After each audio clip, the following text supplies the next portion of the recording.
Kia ora. Kia ora, kia ora. Oh, so lovely to see you. Thank you so much. Thank you. Thank you for having me. Good to see you too. You look beautiful. Is that your office in Wellington? This is my office in Wellington, yeah. Wow, flash. Yeah, beaming at you straight from Parliament. What an honor. I'm just so thrilled. Like, I'm kind of like nervous, but at the same time, I'm like, man, she's from Rewa. She's like my sister. Yeah, hard out. Honestly, you have absolutely nothing to be nervous about. I've seen your podcast, your vibe. It's awesome. You've got it going on, so don't even worry. Oh, thank you so much. I have a few questions from the community as well, but we'll go into that later. I'm not even a journalist, like, hello.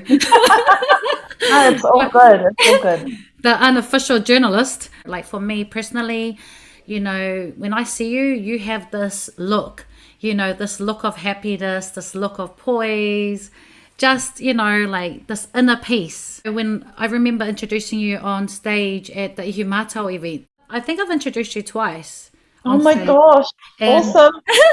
And I remember performing. I don't know if you remember, but there was a Ihumatao. It was like back in the day, and I remember performing my song there. It was me and Lils, and you were just amongst the crowd, just dancing, doing your thing. And then I started rapping Queens Rise Up, Queens Rise Up. And then you started singing along, and I was like, oh my gosh, I can't believe she's like rapping along with me. And I was telling my mate, and I said, man, she's like cool as, like, she's like down to earth. Because, you know, when you think of MPs, they're like, you know, in their suits and stuff like that. Yeah. And with you, you're kind of like really, you're like low key, and it's like you can just like blend in with everybody, and that's what I love about you. Yeah. Thank you. All of that is such a compliment. And I'm humbled by that, because actually, if I think about it, that is where I'm most comfortable, is you all and your creativity and talent. That's actually where I see our leadership. And like, if I get the opportunity to hang out with all of you who are doing that mahi, to be honest, I'm just humbled, and that is where I'm most comfortable. So, you know, that's trying to bring that world into this world is my daily challenge, I suppose, because where my heart and soul is with you all in the community, in the paddock. Literally, some of those stages, they were all on the whenua, right? And I remember that particular one of the particular concerts as well. And I remember that I was just thinking, oh, this is where the real leadership is. This is where the creativity and the talent is. These people here are all upholding the values that we need for our whole world.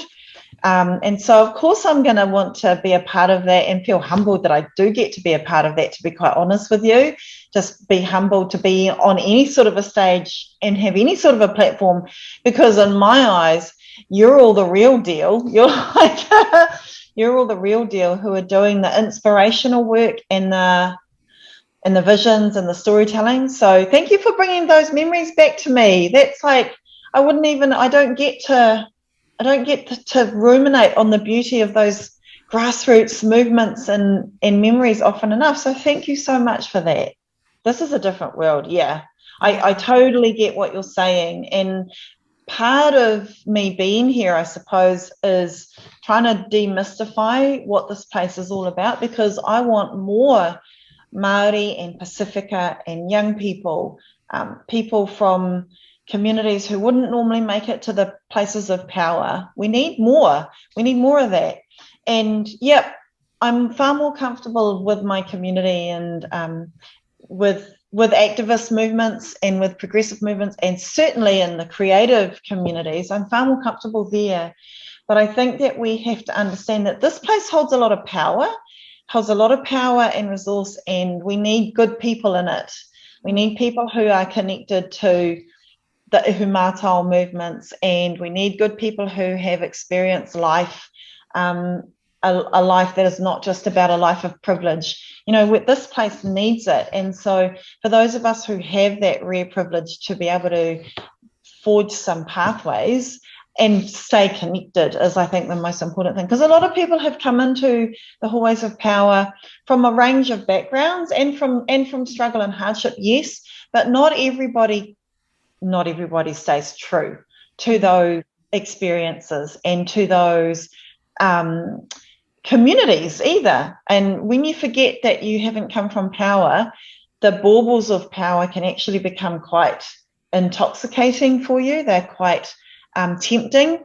And, I've seen a lot of people go through that. And I hope I never, ever, ever forget what it is like to live in a very ordinary life. And I hope I'm continuously challenged to remember that. As politicians, we hardly ever get to the privilege of talking about what makes us who we are. And I love that. Thank you so much. I'm in this place. I'm literally, Parliament steps are literally straight ahead of me in this direction, because I'm in Parliament House right now, which is where the Parliament steps are. That's where my parents met, outside on Parliament steps, as activists, as young Maori, urban Maori. They were teenagers. They were teenagers when they met, and they were teenagers when they went and had me. So they were young parents. And I guess that sums it all up in one way of, I was literally born from the movement, I was literally born into activism, and I was literally a result or the fruits of activism. And that was back in the 70s when Maori, young urban Maori in particular, were making a stand for, basically tino rangatiratanga, for sovereignty, and particularly for the loss of land and language. And that's how my parents met. They came together around those causes. In my parents' case, they were one of the many of that generation who had been separated from their land, from their language, from their whakapapa, from that sense of knowing themselves and where they came from and who they are. And that's a privilege that I don't take for granted.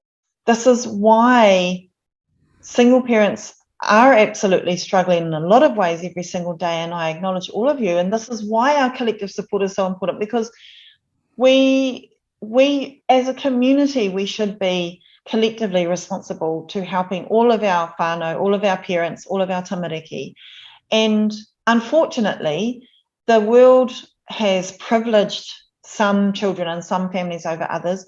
It has, and I think this is really important, a narrative has also been created that does not value single parents or the work that single parents do and the struggle that single parents. And so I'll be quite explicit here. In actual fact, for example, our income support system has been set up to stigmatise single mums in particular, and I want to acknowledge that.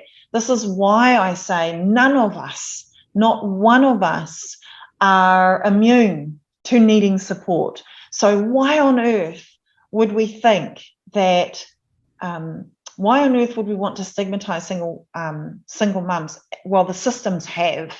This has to end, this narrative that has been created, a very conservative, a very right-wing narrative that undermines single mums in particular, because there's a gender basis to it. It's women, and that has to end. It's not good enough, and it tramples over Indigenous understandings of whānau, right?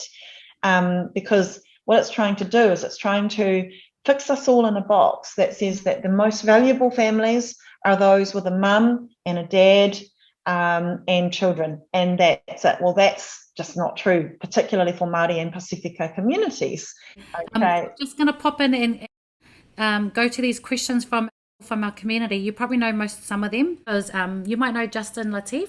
Yes. Yeah, so yes. Justin Latif, he's got a new job now. He's the communications advisor for Aotearoa Community Housing or Housing Community. Oh, yep. Something like that. And so he's asked the question, could you ask her about the Greens policy of introducing rent controls? It's something I'm sure a lot of people would appreciate given how high rent is.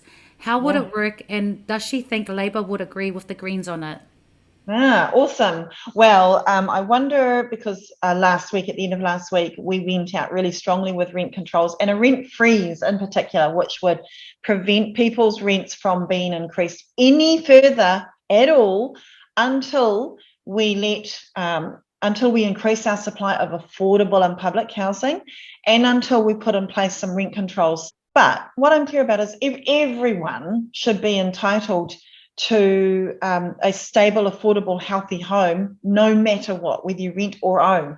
And so at the moment, that is not the case. At the moment, people are, unfortunately, being exploited with high rents, with rent increases that go well beyond an increase in people's income. So as an example, wages are not rising at the rate that rents are. And I'm really proud that the Greens are going out on something very specific to rent, because for Māori and Pacifica, the majority of our people rent and do not own right now. But this is just finally, alongside rents, we absolutely want to see better support for people into home ownership. And that was the Greens policy, progressive home ownership. It's like rent to buy.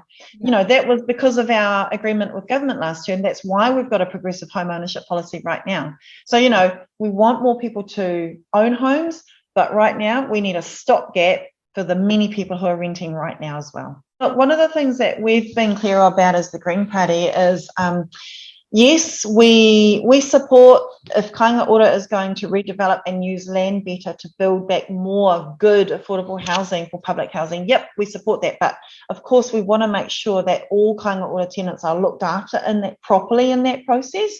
One thing we've been very clear about is we think that if you're going to use government sort of public land for building housing, then it needs to be for public housing. At the moment, we're using a model where Kāinga Ora has to set aside some of the rebuild straight into the private market.